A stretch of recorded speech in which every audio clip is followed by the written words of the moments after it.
Got Rhian from Wet Leg, who joins us now on the programme. Hi Rhian, welcome to the show. How are you?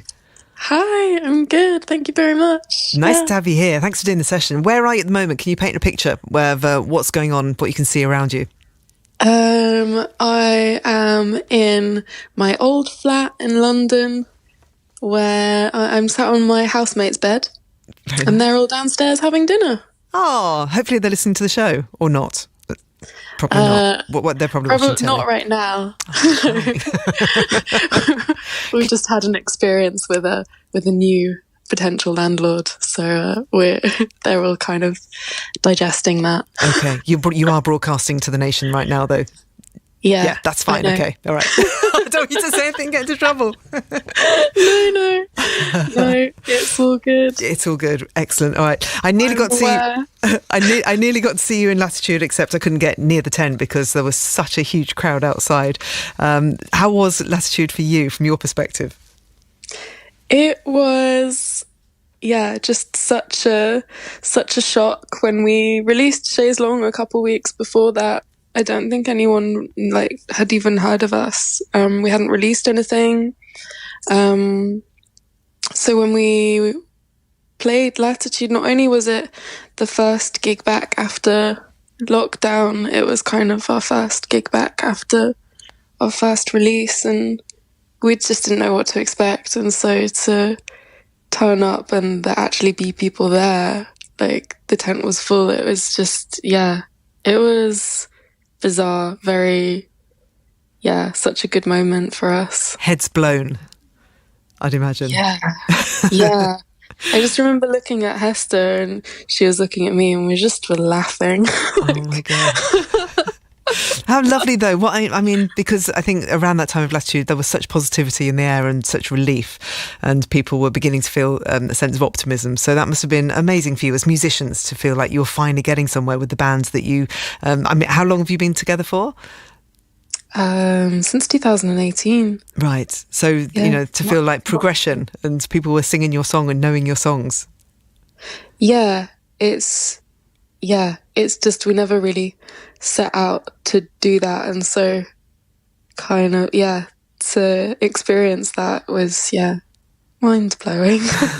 Okay, listen, let's hear the first track that you've done for us in session. This is the current single, I think, from Wet Leg, and we'll play this. You did this for us at Maida Vale, I believe. Yeah, how was that? Really fun, really fun. Can you describe what it's like when you go there for people who have no idea? Any pictures on the walls that you remember seeing, or what your impression was? It's very official. When you turn up, you get a name badge that says Maida Vale, and I've got mine on my fridge. Excellent. And there's lots of corridors, lots of pictures. Lots of maybe early pictures that were taken in early 2000s, I think. Yeah, I'd say. It's like going into a time vortex, going back in time, isn't it? Yeah. Okay, we should play this then. So this is Too Late Now from Wet Leg. We'll talk more to Rhian after this. Wet Leg in session for us, and that was Too Late Now. I just wanted to share this message that came through right at the beginning of the show from Brian in Lewin, Cornwall. Very excited about the session.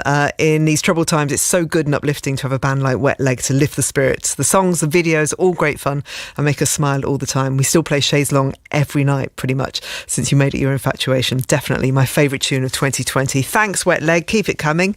So that's from Brian. We've got Rhian from the band talking to us right now. You still there? Yeah, I'm still here. Good. How's the album? How are you feeling about the album? It comes out at the beginning of April. It's called Wet Leg, right? Yeah. I'm so excited. Yeah. I think we're all really excited. Tell us about the influences. If you have three big people that both of you absolutely love, who've gone into the making of this record? Probably somewhere in between White Stripes, Big Thief, and then I guess something like The Chats. Okay. Yeah. How many tracks on the record? I forget, because we've got bonus tracks. Oh, okay. So right. Yeah. Okay. So lots of, so it's good value for money. I don't even know how many. Okay. Listen, just a few questions to throw at you. Current state of mind? I'm fine. What is your greatest extravagance? My greatest extravagance, like squirty cream on a hot chocolate. Nice. Greatest fear?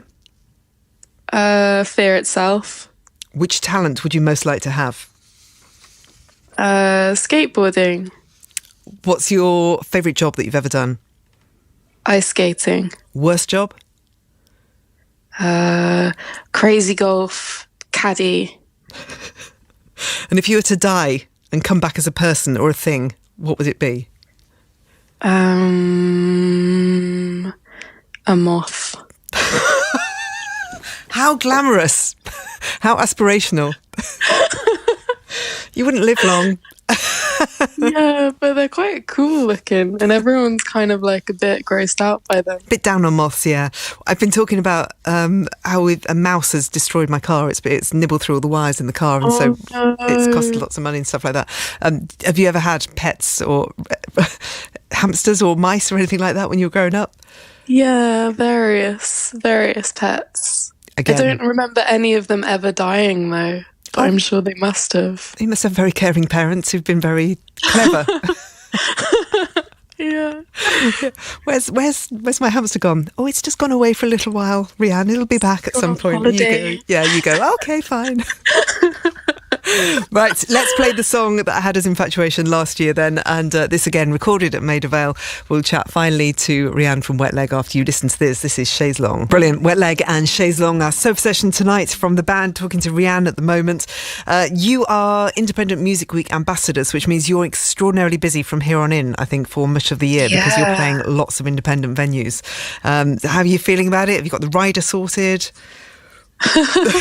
Yeah, no, we're all really looking forward to it, actually. We're playing some smaller venues than we've been booked for recently, so it's nice, and it's going to venues that I've seen so many great bands at before and had so many great experiences.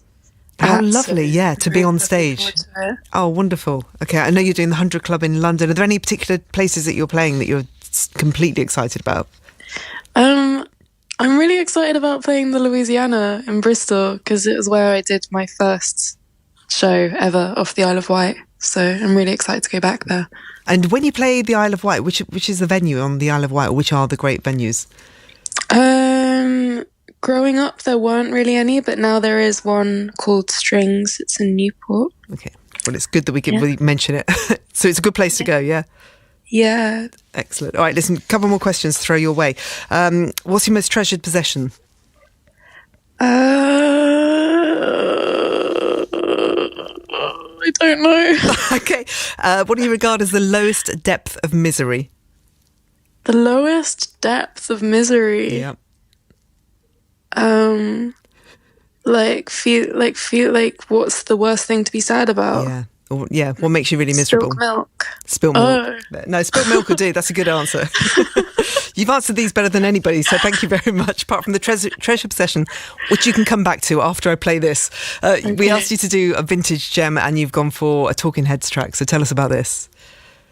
Yeah, I think it's just really funny when you take a track, like a great track like that, and put it onto, I don't know, I haven't heard like a female voice covering it before, and I think it has kind of like a different energy to it. So yeah, we really enjoyed it. Nice. Okay, right, let's play it to everybody else. They can hear this. This is Wet Leg doing Talking Heads' Psycho Killer. Wow, that was brilliant. Thank you.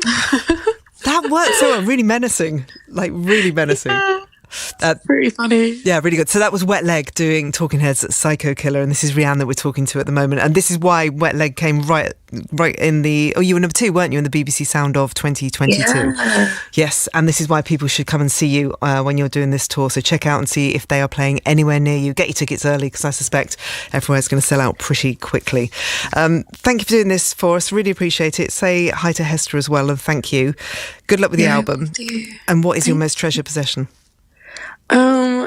It's my clothes steamer, my portable clothes steamer. It's so handy. It travels with us everywhere. You and all the other stylists that I've ever spoken to. Anybody who ever goes on the road, it's all about the steam cleaner. Nice to chat to you. Thank you. And you've chosen... Thanks for having me. We asked for a childhood song, and tell us why you've chosen this one. I chose Greece. Yes. From Greece. Because I was just obsessed with musicals as a kid. Were you? Yeah. I really was. I tried to not tell anyone, and now I'm announcing it. Oh my God, there's no shame in liking musicals. They bring such joy. Which are your favourites then? Give us a few favourites. Oh, I was like big into Phantom when I was younger, but then I also love like the classics like Calamity Jane is just so brilliant, and so Mary good. Poppins, yeah. Excellent. Right, you've just shot right to the top of my favourite people list. So, have you seen West Side Story, the brand new West Side Story yet? I haven't seen it. Go see it. I need to see it. Yeah, you'll cry, obviously, because that's what you do when you watch West Side Story, but it's really good. Yeah. Okay, listen, we'll play Grease. Thank you, Rhian. Take care. Have a nice evening. Oh, thanks so much for having me. See you. Bye. Too.